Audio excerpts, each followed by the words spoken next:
প্রথম হচ্ছে যারা করেছে তারা দেশের শত্রু, জাতির শত্রু, জনগণের শত্রু। এই বাংলাদেশের শত্রু, এই দেশে আজকে আমরা সকলে মিলে আছি, আমাদের সকলের শত্রু, এবং সেই শত্রু যদি যেই হোক তাকে আমরা স্পেয়ার করব না। দ্বিতীয়ত হচ্ছে না, শত্রু আইডেন্টিফাইড না, we are open, we are looking for শত্রু। উই আর লুকিং ফর শত্রু এই কথাটির দ্বারা বিখ্যাত লুৎফুজ্জামান বাবর একজন বাংলাদেশি রাজনীতিবিদ। তিনি বিএনপি শাসনামলে স্বরাষ্ট্র প্রতিমন্ত্রী এবং নেত্রকোনা ৪ আসনের সংসদ সদস্য ছিলেন। তবে কিছুদিন ধরে তাকে নিয়ে সামাজিক যোগাযোগ মাধ্যমে আবারও নানা আলোচনা সমালোচনা হচ্ছে। চলুন জেনে আসি তার জীবন বৃত্তান্ত এবং তাকে নিয়ে চলা বিভিন্ন বিতর্ক সম্পর্কে।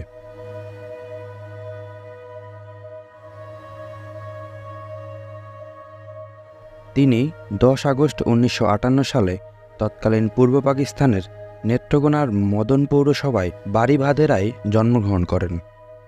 লুৎফুজ্জামান বাবরের পিতা সাবেক পুলিশ কর্মকর্তা একে লুৎফুর রহমান ও মাতা জোবাইদা রহমান।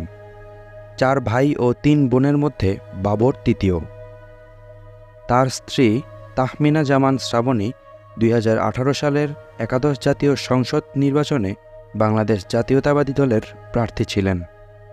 এই দম্পতির এক ছেলে লাবিব ইবনে জামান ও এক মেয়ে তাসফিয়া বিনতে জামান।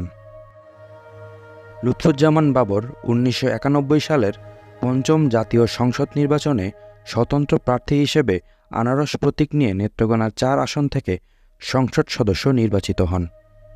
এরপর ১৫ই ফেব্রুয়ারি ১৯৯৬ সালের ষষ্ঠ ও ২০০১ সালের অষ্টম জাতীয় সংসদ নির্বাচনে বাংলাদেশ জাতীয়তাবাদী দলের প্রার্থী হিসেবে নেত্রকোনা ৪ আসন থেকে সংসদ সদস্য নির্বাচিত হন। অষ্টম সংসদে তিনি স্বরাষ্ট্র প্রতিমন্ত্রী হিসেবে দায়িত্ব পালন করেন। ১২ই জুন ১৯৯৬ সালের সপ্তম জাতীয় সংসদ নির্বাচনে বাংলাদেশ জাতীয়তাবাদী দলের প্রার্থী হিসেবে ও ২০০৮ সালের নবম জাতীয় সংসদ নির্বাচনে স্বতন্ত্র প্রার্থী হিসেবে আনারস প্রতীক নিয়ে নেত্রকোনা ৪ আসন থেকে নির্বাচনে লড়ে পরাজিত হয়েছিলেন তিনি। বিভিন্ন সময় তাকে নিয়ে বিভিন্ন বিতর্কের সৃষ্টি হয়।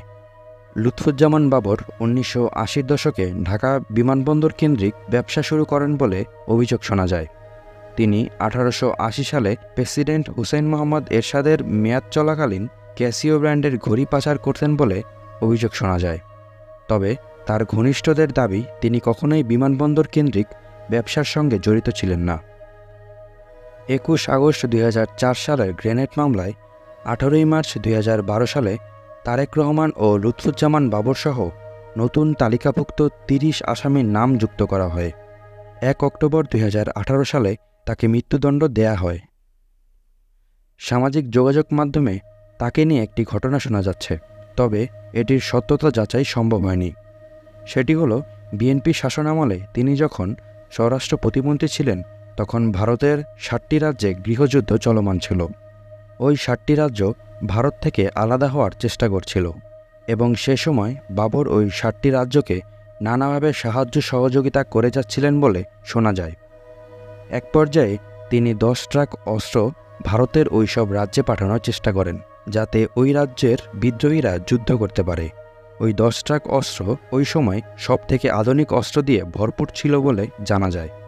কিন্তু বাংলাদেশ পুলিশ ওই চালানটিকে ধরে ফেলে এবং একই সঙ্গে পরবর্তীতে ওই সব বিদ্রোহীদের আশ্রয় দিয়েছিলেন বলে শোনা যায়।